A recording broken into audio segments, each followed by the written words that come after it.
تو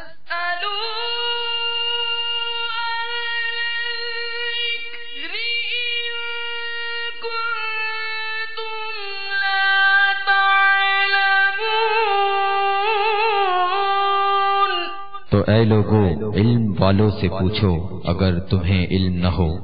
الحمدللہ رب العالمین والصلاة والسلام علی سید المرسلین، اما بعد فاعوذ باللہ من الشیطان الرجیم، بسم اللہ الرحمن الرحیم، الصلاة والسلام علیک یا رسول اللہ وعلی آلک واصحابک یا حبیب اللہ، الصلاة والسلام علیک یا نبی اللہ وعلی آلک واصحابک یا نور اللہ۔ My dear Islamic brothers and viewers of Madani channel, میرے پیارے اور محترم اسلامی بھائیوں اور مدنی چینل کے ناظرین، آج ایک بار پھر ہم مدنی چینل کے سلسلے دارالفتہ اہل سنت میں حاضر ہیں۔